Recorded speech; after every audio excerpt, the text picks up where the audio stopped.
बिस्मिल्लाहिर्रहमानिर्रहीम। इंश्योरेंस की कैलकुलेशन कैसे की जाती है, ये इंपोर्ट का टॉपिक है और इंश्योरेंस के मतलब इंपोर्ट के फ़ोल्डर में पहले से एक वीडियो अवेलेबल है जिसमें इंश्योरेंस की डिटेल बताई गई है। लेकिन आज देखते हैं कि इंश्योरेंस जब करवानी होती है तो उसकी कैलकुलेशन कैसे की जाती है। पहले ये देख लें कि इंश्योरेंस करवाने के लिए आपके पास परफॉर्मा नवाइस अवेलेबल होना चाहिए। परफॉर्मा नवाइस को आप कोटेशन भी कह सकते हैं, कंट्रैक्ट भी कह सकते हैं। कुछ दुनिया में कुछ कंट्री हैं जहाँ से कंट्रैक्ट की कॉपी आती है जिसके ऊपर एलसी खोली जाती है, कहीं से परफॉर्मा नवाइस आता है, लेकिन ये दोनों सिमिलर डिस्क्रिप्शन जो उसके ऊपर होती है वो एक ही होती है।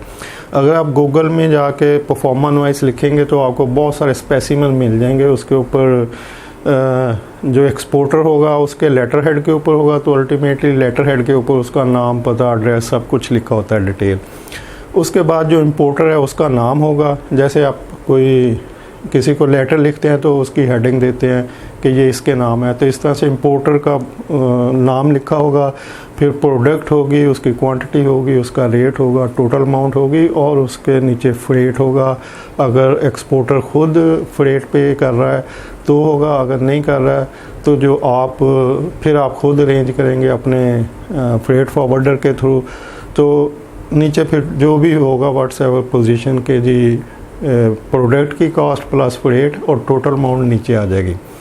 तो इस तरह से ये परफॉर्मा नवाइस की एक शेप होती है कि उसमें वो सारी डिटेल होती है जिस चीज़ को आप इंपोर्ट कर रहे होते हैं। और उस परफॉर्मा नवाइस के ऊपर फिर आप अपने बैंक से एलसी खुलवाएंगे जिसको लेटर ऑफ क्रेडिट कहा जाता है। लेकिन एलसी उस वक्त खुलेगी जब आप उस कंसाइनमेंट की जो आपने इंपोर्ट करनी है उसकी 110% की इंश्योरेंस करवाएंगे, अदरवाइज़ आपकी एलसी नहीं खुल सकती। और इंश्योरेंस से पीछे जितना प्रोसेस है वो सेम प्रोसेस है जो प्रोक्योरमेंट में हो रहा होता है, यानी नीड से लेके फिर सोर्सिंग है, फिर सप्लायर सिलेक्शन है, फिर RFQ प्राइस कंपैरिजन और फाइनली एक को सिलेक्ट करके कि जी हमने इस सप्लायर से ये वाला जो रेट इसने दिया हुआ है इसके ऊपर इंपोर्ट करनी है। तो ये सारा सेम प्रोक्योरमेंट का प्रोसेस है, जैसे हम प्रोक्योरमेंट में करते हैं वही इंपोर्ट में भी होगा।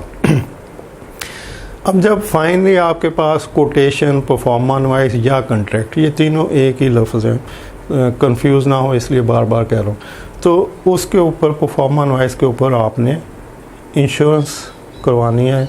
इंश्योरेंस की बहुत सारी कंपनीज हैं पाकिस्तान में, आप किसी से भी करवा सकते हैं।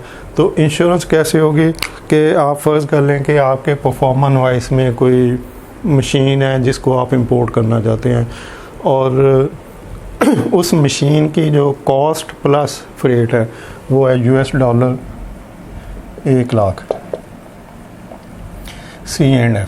C&F होता है कॉस्ट एंड फ्रेट, कि इस प्राइस के अंदर मशीन की कॉस्ट भी शामिल है और मशीन का फ्रेट भी शामिल है। C&F के आगे लिखा होगा कि कराची लिखा होगा, कराची या लाहौर या जो भी डेस्टिनेशन, जिस डेस्टिनेशन पे आप मंगाना चाहते हैं। अगर आप चाहते हैं कि जी लाहौर ड्राई पोर्ट के ऊपर ये डिलीवर हो तो वो फ्रेट फिर लाहौर तक का ऐड कर देंगे जो एक्सपोर्टर है। अगर आप चाहते हैं कराची में बाई सी आए और कराची में ही हम उसकी अनलोडिंग करवा के कस्टम क्लियरेंस करवा लें तो फिर C&F कराची होगा। मतलब जो आपकी फ़ाइनल डेस्टिनेशन है C&F के आगे वो लिखी होगी कि $100,000 C&F, आगे सिटी का नाम, कि इस सिटी तक इसकी कॉस्ट एंड फ्रेट इसमें शामिल है। अब हमने इसकी इंश्योरेंस करवानी है तो हम परफॉर्मा नवाइस की जो टोटल अमाउंट है उसको देखेंगे। इसके बाद इसमें 10% ऐड कर देंगे। ये 10% इसलिए ऐड किया जाता है कि ये एस्केलेशन वैल्यू होती है कि जब भी आप क्लेम करते हैं तो जब आप इंश्योरेंस करवाते हैं और जब वो क्लेम में जाती है चीज़, उसमें कोई 5-6 माह का या इससे ज़्यादा या थोड़ा कम का टाइम इन्वॉल्व होता है। यानी जो आज हम इंश्योरेंस करवा रहे हैं इसके बाद इसकी एलसी खुलेगी, फिर इसकी शिपमेंट होगी, मे बी 1 माह उसमें लगे, फिर वो जहाज़ वहाँ से चलेगा और हमारी कंट्री तक आने में उसको 1 माह लगेगा, फिर कस्टम क्लियरेंस में कुछ टाइम लगेगा 8-10 दिन, फिर ट्रांजिट में कराची से जो भी आपकी फैक्ट्री है जिस जगह वहाँ तक कुछ 8-10 दिन लगेंगे। तो इस तरह से एक कंसाइनमेंट मिनिमम 3 माह या इससे ज़्यादा का टाइम ले लेती है। तो अगर 3-4 माह बाद जिसकी इंश्योरेंस हम आज करवा रहे हैं, वो 3-4 माह बाद जब आपकी फैक्ट्री में पहुंचे चीज़ और आप उसके डब्बों को खोलें और पता लगे कि अंदर मशीन डैमेज हो चुकी है या उसका कोई और लॉस हो चुका है, तो उस वक्त 3-4 माह गुजर चुके होते हैं और प्राइसेस आगे जा चुकी होती हैं। मतलब जो प्राइस अभी हमने डिसाइड की थी सप्लायर के साथ, जब ये क्लेम में चली जाएगी कंसाइनमेंट 4 माह बाद या 5 माह बाद, तो उस वक्त जब हम सप्लायर से कहेंगे कि हमें एक और मशीन चाहिए, ये तो डैमेज हो चुकी है, तो उस वक्त उसकी प्राइस कुछ और होगी। तो वो जो प्राइसेस बढ़ती हैं, फ्रेट की प्राइस भी बढ़ चुकी होगी, मशीन की प्राइस भी बढ़ चुकी होगी, और भी जो अदर मिसलिनियस एक्सपेंस उसके ऊपर आ रहे होते हैं वो भी बढ़ चुके होते हैं, और में भी ड्यूटी और टैक्सेस भी बढ़ चुके हों। तो ये जो सब चीज़ें बढ़ती हैं, तो वो एक एक्सपेक्टेड उसके बढ़ने की जो अमाउंट होती है, उसकी एक एक्सपेक्टेड अमाउंट हम रख लेते हैं, जो कि गवर्नमेंट 10% तक अलाउ करती है कि आपकी जो भी कंसाइनमेंट की अमाउंट है, आप उसका 10% इंक्रीज़ करके तो ऐड कर सकते हैं, ताकि अगर आप क्लेम में जाते हैं 2-4-6 माह बाद, तो आपको जो अमाउंट मिले वो आपके टोटल लॉस को कवर कर दे, आपका कोई नुकसान ना हो और आपको उतनी अमाउंट मिल जाए जिससे आप दोबारा एक नई चीज़ ख़रीद लें। सॉरी इसको एक और आसान एग्जांपल से समझा देता हूँ कि अगर आपकी गाड़ी 1 साल चली हुई है, 1.5 साल चली हुई है, या कुछ टाइम चली है और उसके बाद वो चोरी हो जाती है और वो कंप्लीट टोटल लॉस में चली जाती है, तो उसकी पूरी फुल वैल्यू आपको मिल जाएगी। अब जिस वक्त आपने गाड़ी ख़रीदी थी, अगर उस वक्त वो 10 लाख की थी और जिस वक्त वो चोरी हुई और उसका क्लेम मिलने में जो 2-4-6 माह लगे, तो 2 साल का टाइम गुजर गया। तो 2 साल बाद जब आपको क्लेम मिलेगा, तो आपको वो नई गाड़ी जो मार्केट में अवेलेबल होगी उतनी प्राइस का मिलेगा, यानी आपको उतने पैसे मिलेंगे जिससे आप नई गाड़ी ख़रीद सकें या कंपनी आपको नई गाड़ी दे देगी। तो जो भी क्लेम होते हैं वो या तो सेम चीज़ आपको कंपनी प्रोवाइड कर देती है कि जी इतनी अमाउंट आप ये चीज़ दे दें, या उसके इक्विवेलेंट अमाउंट जो होती है वो आपको पे कर देती है। और इंपोर्ट में वो अमाउंट पहले से डिसाइड होती है कि अगर $1 लाख है तो हम इंश्योरेंस को आएंगे 1 लाख उसकी 110%। तो अब पहले हम इसको देखते हैं कि ये जो 10% है इसको हम बाद में ऐड करेंगे, पहले हम इसके रुपीज़ बना लेते हैं।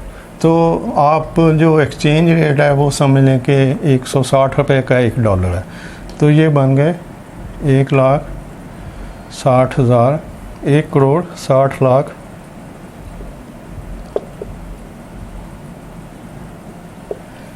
मैं ज़रा कैलकुलेट भी कर लूँ, मेरा मैथ कमज़ोर है। तो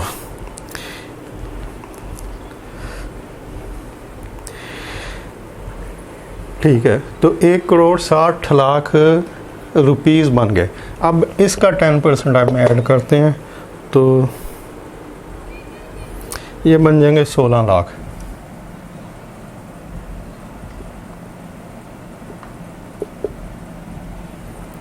तो इसको हम प्लस कर लेते हैं, ये बन गया 1,76,000,000। 1,76,00,000 रुपए इसकी टोटल अमाउंट बन गई। तो अब 1,76,00,000। अब हम देखते हैं कि जो इंश्योरेंस हमने पे करनी है, जो प्रीमियम अमाउंट है, यानी इंश्योरेंस कंपनी को जो हमने अमाउंट पे करनी है वो 1% है, यानी उनकी 1% चार्जेस है कि आपने कोई भी अमाउंट जो इंश्योर करवानी है उसके लिए वो 1% चार्ज करेंगे। तो इसका 1% बनेगा 1,76,000 रुपये। तो ये जो 1,76,000 रुपये है, ये आपका इंश्योरेंस का प्रीमियम की अमाउंट है जो आपने पे करनी है। तो इस तरह से आप 1,76,000 रुपया इंश्योरेंस कंपनी को पे करके अपनी 1,76,00,000 की जो कंसाइनमेंट है उसको इंश्योर करवा लेते हैं कि जी अगर ये डैमेज होती है, इसका कोई लॉस होता है और तो आप हमें इतनी अमाउंट पे करेंगे और वो आपको पे हो भी जाती है, मतलब इसमें कोई शक नहीं होता है। इसमें ये मार्केट की जनरल प्रैक्टिस है, बिज़नेस है ये इंश्योरेंस कंपनीज़ का, कि वो आपसे 1,76,000 पे लेंगे और अगर क्लेम आप करते हैं और वो क्लेम ट्रू होता है और तो आपको 1,76,00,000 मिल जाएंगे। और अगर नई क्लेम में जाती है, आपकी चीज़ें सेफ़ एंड साउंड आपको मिल जाती हैं, तो फिर आपका जो 1,76,000 है ये एक्सपेंस में चला जाएगा कि इतनी अमाउंट को इस चीज़ की जिसकी वैल्यू $1,00,000 थी उसको इंपोर्ट करने के लिए हमें 1,76,000 इंश्योरेंस पे करनी पड़ी। इस तरह बैंक के चार्जेस होते हैं, एलसी खोलने के चार्जेस होते हैं, कस्टम क्लियरेंस के चार्जेस होते हैं, गवर्नमेंट ड्यूटीज़ होती हैं, तो बहुत सारे एक्सपेंस होते हैं जो कि उस कंसाइनमेंट के ऊपर आ रहे होते हैं। तो वो सारे एक्सपेंस उस कंसाइनमेंट के ऊपर पड़ जाते हैं और फिर उसकी एक लैंडेड कॉस्ट निकाल ली जाती है कि हमें ये प्लांट मशीनरी या रॉ मटेरियल या इक्विपमेंट जो भी चीज़ है वो ये हमें हमारी फैक्ट्री तक पहुंचने में इतनी अमाउंट की पड़ी है, तो वो फिर उसकी लैंडेड कॉस्ट होती है। लेकिन इंश्योरेंस तक महदूद रहते हैं कि जब भी आपने इंश्योरेंस को कैलकुलेट करना है तो इसी तरह से करना है कि जो आपके परफॉर्मेंस वाइज की वैल्यू है वो उसको मल्टीप्लाई कर लें, जो एक्सचेंज रेट है, अगर वो डॉलर है तो डॉलर के एक्सचेंज रेट से, और अगर वो कोई और करेंसी है तो उस करेंसी से जो भी एक्सचेंज रेट होगा उस दिन का, उससे उसको मल्टीप्लाई करके आप रुपीज़ निकाल लें। ये रुपीज़ आ गए, तो रुपीज़ का फिर आपने 10% निकालना है, तो 10% इसमें प्लस करके टोटल जो अमाउंट है उसका हमने प्रीमियम पे करना है। और वो प्रीमियम यहाँ पे हमने एज्यूम कर लिया 1%। ये 1% से कम भी हो सकता है, ज़्यादा भी हो सकता है, ये डिपेंड करता है आपके नेगोशिएशन के ऊपर। जिस तरह से आप रेट नेगोशिएट करते हैं, जिस तरह से आप प्राइस नेगोशिएट करते हैं, इसी तरह से आप इंश्योरेंस वालों से, इंश्योरेंस कंपनी के साथ इंश्योरेंस के रेट भी नेगोशिएट करते हैं। और ये रेट डिफरेंट कंपनी से डिफरेंट वेरी कर सकते हैं और आपकी नेगोशिएशन पे भी डिपेंड करते हैं। और सबसे इम्पोर्टेंट बात कि ये रिस्क के ऊपर भी बेस कर रहे होते हैं कि आप कितना रिस्क इंश्योर करवाना चाहते हैं, कि आप जो इंश्योरेंस करवा रहे हैं उसमें जो रिस्क आप कवर करना चाहते हैं कि जी हमें ये रिस्क चाहिए। फॉर एग्ज़ाम्पल एक जिस रास्ते से उस कंसाइनमेंट ने गुजरना है, उसके रास्ते में किसी कंट्री में जंग हो रही है, तो अब ये जो जंग हो रही है तो वहाँ पे आपका ख़तरा बढ़ गया है कि अगर कंसाइनमेंट शिप यहाँ से गुजरता है और वो उसमें कोई नुकसान होता है तो इसका मतलब कि रिस्क हाई है। तो जितना रिस्क हाई होगा उतना ही इंश्योरेंस कंपनी के रेट ज़्यादा हो सकते हैं, और जितना रिस्क कम होगा उतने ही रेट कम हो सकते हैं। तो अगर कोई रिस्क नहीं होगा तो रेट नॉर्मल से भी लोअर साइड पे जा सकते हैं, और अगर रिस्क ज़्यादा होगा तो फिर रेट भी ज़्यादा होंगे। तो इस तरह से बहरहाल ये इंश्योरेंस की कैलकुलेशन है। कोई क्लैरिफिकेशन की ज़रूरत हो तो आप कमेंट्स में लिख सकते हैं। थैंक यू, अल्लाह हाफ़िज़।